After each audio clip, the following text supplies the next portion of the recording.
Eddard. The grey light of dawn was streaming through his window when the thunder of hoofbeats awoke Eddard Stark from his brief, exhausted sleep. He lifted his head from the table to look down into the yard. Below, men in mail and leather and crimson cloaks were making the morning ring to the sound of swords and riding down mock warriors stuffed with straw. Ned watched Sandor Clegane gallop across the hard-packed ground to drive an iron-tipped lance through a dummy's head. Canvas ripped and straw exploded as Lannister guardsmen joked and cursed. Is this brave show for my benefit, he wondered. If so, Cersei was a greater fool than he'd imagined. Damn her, he thought. Why is the woman not fled? I've given her chance after chance. The morning was overcast and grim. Ned broke his fast with his daughters and Septa Mordain.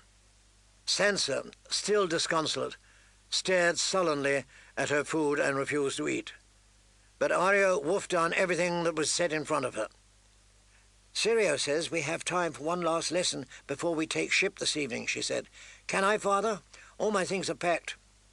A short lesson. Make certain you leave yourself time to bathe and change. I want you ready to leave by midday. Is that understood? By midday, Arya said. Sansa looked up from her food. If she can have a dancing lesson, why won't you let me say farewell to Prince Joffrey? I would gladly go with her, Lord Eddard, Septa Mordain offered. There would be no question of our missing the ship.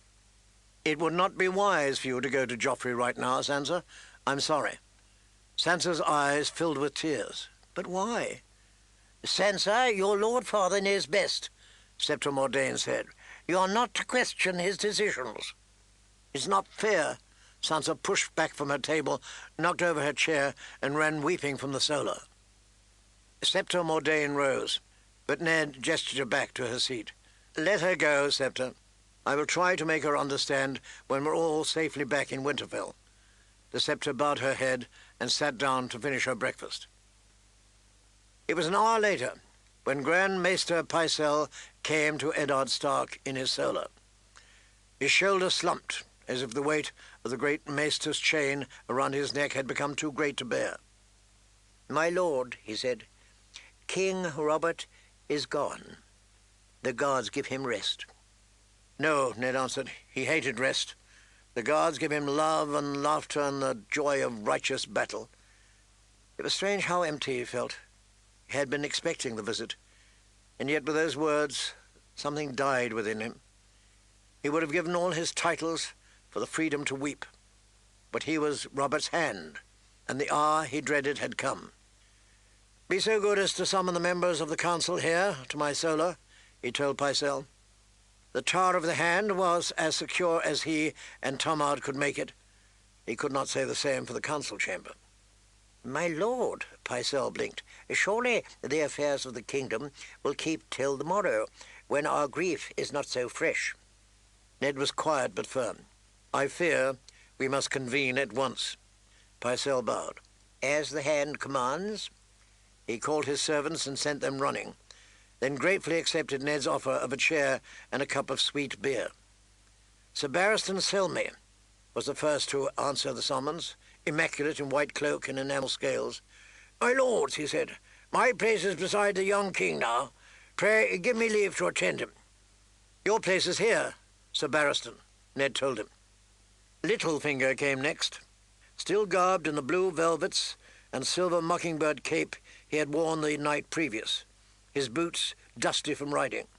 My lords, he said, smiling at nothing in particular before he turned to Ned, that little task you set me is accomplished, Lord Eddard. Varys entered, in a wash of lavender, pink from his bath, his plump face scrubbed and freshly powdered, his soft slippers all but soundless. The little birds sing a grievous song today, he said as he seated himself. The realm weeps. Shall we begin? When Lord Renly arrives, Ned said. Varys gave him a sorrowful look. I fear Lord Renly has left the city. Left the city? Ned had counted on Renly's support. He took his leave through a postern gate an hour before dawn, accompanied by Sir Loras Tyrell and some 50 retainers. Varys told them. "When last seen, they were galloping south in some haste, no doubt bound for Storm's End or High Garden." So much for Renly and his 100 swords. Ned did not like the smell of that, but there was nothing to be done for it. He drew out Robert's last letter. "The king called me to his side last night and commanded me to record his final words.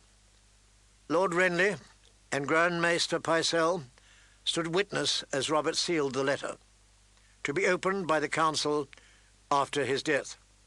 Sir Barristan, if you would be so kind." The Lord Commander of the King's Guard examined the paper. King Robert's seal and unbroken.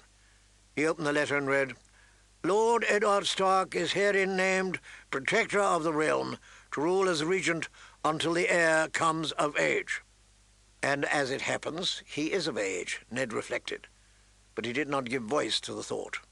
He trusted neither Pycelle nor Varys, and Sir Barristan was honour bound to protect and defend the boy he thought his new king. The old knight would not abandon Joffrey easily. The need for deceit was a bitter taste in his mouth, but Ned knew he must tread softly here. He must keep his counsel and play the game until he was firmly established as regent. There would be time enough to deal with the succession when Arya and Sansa were safely back in Winterfell, and Lord Stannis had returned to King's Landing with all his power. "I would ask this council to confirm me as Lord Protector, as Robert wished," Ned said, watching their faces, wondering what thoughts hid behind Pycelle's half-closed eyes, Littlefinger's lazy half-smile, and the nervous flutter of Varys's fingers. The door opened. Fat Tom stepped into the solar. "Pardon, my lords, the King's steward insists." The royal steward entered and bowed. "Esteemed lords, the King demands the immediate presence of his small council in the throne room." Ned had expected Cersei to strike quickly. The summons came as no surprise. "The King is dead," he said, "but we shall go with you nonetheless. Tom, assemble an escort if you would." Littlefinger gave Ned his arm to help him down the steps. Varys, Pycelle, and Sir Barristan followed close behind. A double column of men-at-arms in chainmail and steel helms was waiting outside the tower, 8 strong. Grey cloaks snapped in the wind as the guardsmen marched them across the yard. There was no Lannister crimson to be seen, but Ned was reassured by the number of gold cloaks visible on the ramparts and at the gates. Jaina Slint met them at the door to the throne room, armoured in ornate black and gold plate, with a high-crested helm under one arm. The commander bowed stiffly. His men pushed open the great oaken doors, 20 feet tall and banded with bronze. The royal steward led them in. "All hail his grace, Joffrey of the houses Baratheon and Lannister, the first of his name, King of the Andals and the Rhoynar and the First Men, Lord of the 7 Kingdoms and Protector of the Realm," he sang out. It was a long walk to the far end of the hall, where Joffrey awaited atop the Iron Throne. Supported by Littlefinger, Ned Stark slowly limped and hopped toward the boy who called himself King. The others followed. The first time he had come this way, he'd been on horseback, sword in hand, and the Targaryen dragons had watched from the walls as he forced Jaime Lannister down from the throne. He wondered if Joffrey would step down quite so easily. 5 knights of the King's Guard, all but Sir Jaime and Sir Barristan, were arrayed in a crescent around the base of the throne. They were in full armour, enamel steel from helm to heel, long pale cloaks over their shoulders, shining white shields strapped to their left arms. Cersei Lannister and her 2 younger children stood behind Sir Boros and Sir Meryn. The Queen wore a gown of sea green trimmed with Moorish lace, as pale as foam. On her finger was a golden ring with an emerald the size of a pigeon's egg. On her head, a matching tiara. Above them, Prince Joffrey sat amongst the barbs and spikes in a cloth of gold doublet and a red satin cape. Sandor Clegane was stationed at the foot of the throne's steep, narrow stair. He wore mail and soot-grey plate and his snarling dog's head helm. Behind the throne, 20 Lannister guardsmen waited, with long swords hanging from their belts. Crimson cloaks draped their shoulders, and steel lions crested their helms. But Littlefinger had kept his promise. All along the walls, in front of Robert's tapestries, were their scenes of hunt and battle. The gold-cloaked ranks of the city watch stood stiffly to attention, each man's hand clasped around the haft of an 8-foot-long spear tipped in black iron. They outnumbered the Lannisters 5-1. Ned's leg was a blaze of pain by the time he stopped. He kept a hand on Littlefinger's shoulder to help support his weight. Joffrey stood. His red satin cape was patterned in gold thread, 50 roaring lions to one side, 50 prancing stags to the other. "I command the council to make all the necessary arrangements for my coronation," the boy proclaimed. "I wish to be crowned within the fortnight. Today I shall accept oaths of fealty for my loyal councillors." Ned produced Robert's letter. "Lord Varys, be so kind as to show this to my Lady of Lannister." The eunuch carried the letter to Cersei. The Queen glanced at the words. "Protector of the realm," she read. "Is this meant to be your shield, my lord? A piece of paper?" She ripped the letter in half, ripped the halves into quarters, and let the pieces flutter to the floor. "Those were the king's words," Sir Barristan said, shocked. "We have a new king now," Cersei Lannister replied. "Lord Eddard, when last we spoke, you gave me some counsel. Allow me to return the courtesy. Bend the knee, my lord. Bend the knee and swear fealty to my son, and we shall allow you to step down his hand and live out your days in the grey waste you call home." "Would that I could," Ned said grimly. If she was so determined to force the issue here and now, she left him no choice.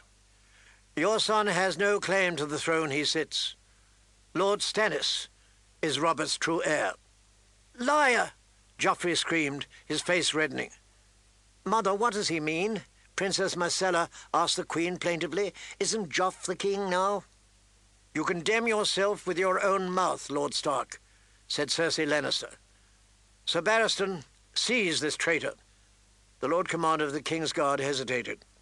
In the blink of an eye, he was surrounded by Stark guardsmen, bare steel in their mailed fists. "And now the treason moves from words to deeds," Cersei said. "Do you think Sir Barristan stands alone, my lord?" With an ominous rasp of metal on metal, the hound drew his longsword. The knights of the King's Guard and 20 Lannister guardsmen in crimson cloaks moved to support him. "Kill him!" the boy king screamed down from the Iron Throne. "Kill all of them! I command it!" "You leave me no choice," Ned told Cersei Lannister. He called out to Jaina Slynt, "Commander, take the Queen and her children into custody. Do them no harm, but escort them back to the royal apartments and keep them there under guard." "Men of the watch," Jaina Slynt shouted, donning his helm. 100 gold cloaks levelled their spears and closed. "I want no bloodshed," Ned told the Queen. "Tell your men to lay down their swords, and no one need—" With a single sharp thrust, the nearest gold cloak drove his spear into Tom Ard's back. Fat Tom's blade dropped from nerveless fingers as the wet red point burst out through his ribs, piercing leather and mail. He was dead before his sword hit the floor. Ned's shot came far too late. Jaina Slynt himself slashed open Varley's throat. Cain whirled, steel flashing, drove back the nearest spearman with a flurry of blows. For an instant it looked as though he might cut his way free. Then the hound was on him. Sandor Clegane's first cut took off Cain's sword hand at the wrist. His second drove him to his knees and opened him from shoulder to breastbone. As his men died around him, Littlefinger slid Ned's dagger from its sheath and shoved it up under his chin. His smile was apologetic. "I did warn you not to trust me, you know."